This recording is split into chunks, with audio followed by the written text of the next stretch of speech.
আমার খবর। বাসের ধাক্কায় মৃত্যু কিশোরের। বাসের দ্রুতগতি প্রাণ কেড়ে নিল এক তরতাজা কিশোরের। ঘটনাটি ঘটেছে দুবরাজপুরের আশ্রম মোড় রেল ব্রিজের কাছে। প্রত্যক্ষদর্শীরা জানান, গেরুয়া পাহাড়ি থেকে একটি বেসরকারি বাস আসানসোল যাচ্ছিল, কিন্তু সেই বাস দ্রুত গতিতে যাচ্ছিল। ওই সময় এক কিশোরকে ধাক্কা মারলে বাসের নিচে পড়ে যায় ওই কিশোর, কিন্তু সেই বাসের পিছনের চাকায় পিষ্ট হয়ে যায়। ঘটনাস্থলে মৃত্যু হয় ওই কিশোরের।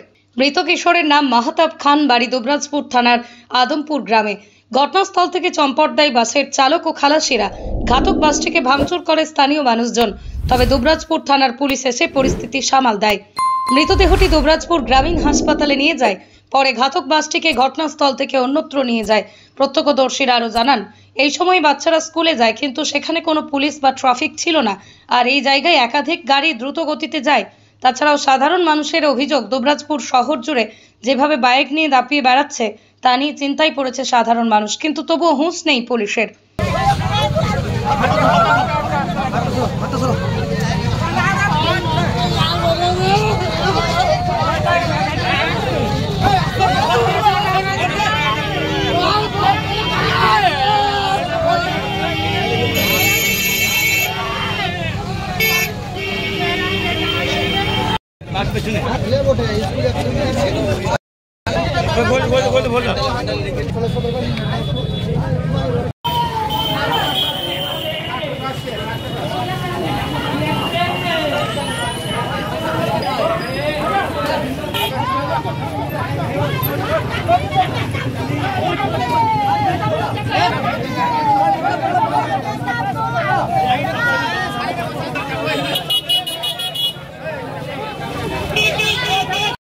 আমি পেছনে আসছিলাম, জাস্ট ওই রেল ব্রিজটা পেরিয়েছিলাম আর দেখলাম ওই বাচ্চাটা যে ছিল মেহতাব খান, সে সাইকেলে আসছিল আর পেছন দিক থেকে ঝুম্পা বাসটা আসছিল।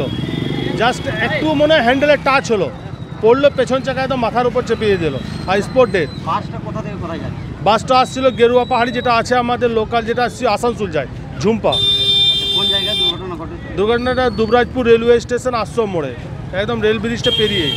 আচ্ছা, বাসটা কি অনেক দ্রুত গতিতে ছিল?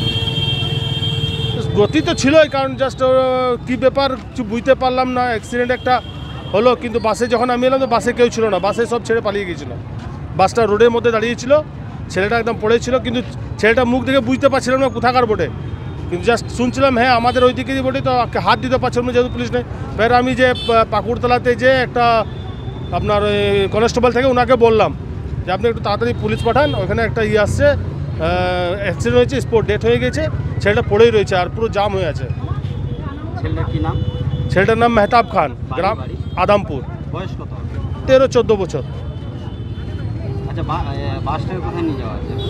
বাসটা আমি দেখলাম দাঁড়িয়েছিল, তারপরে পুলিশ এলো, কোথায় নিয়ে গেলো আমি তারপরে চলে গেছিলাম বেরিয়ে, প্রচুর ভিড় ছিল। আচ্ছা, তাহলে কি মনে হচ্ছে যে দ্রুত গতির জন্য কি অ্যাক্সিডেন্ট? হ্যাঁ, ওই রকমই হবে, কারণ এখানে তো কনজেস্টেন্ট এরিয়া, সামনে স্কুল, ঠিক আছে, এটা একটা অন্য এগুলো কোনো বাচ্চা ছেলের হতে পারতো আমাদের। এখানে একটা যথাযথ একটা ভালো ট্রাফিক দেওয়া উচিত, সামনে স্কুল না, এখানে কোনো ট্রাফিক ছিল না, আর সেভিকও ছিল না সামনে। জনবহুল এরিয়া এটা। হ্যাঁ, সামনে সেভিকও ছিল না, আগে থাকতো দেখি স্কুল টাইমিংয়ে সেভিক থাকতো, আগে দেখতাম, এখন কিন্তু কোনো সেভিক দেখতে পেলাম না।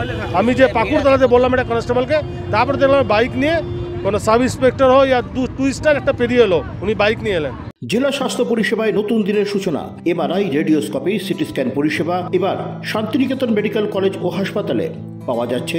অত্যাধুনিক ব্লাড ব্যাংক ও প্যাথোলজি ল্যাবের সুবিধা রয়েছে।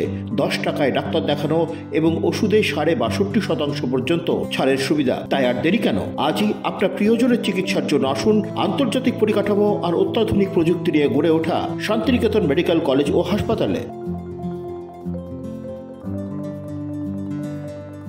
দেখতে চোখ রাখুন আমাদের ফেসবুক ও ইউটিউব চ্যানেলে।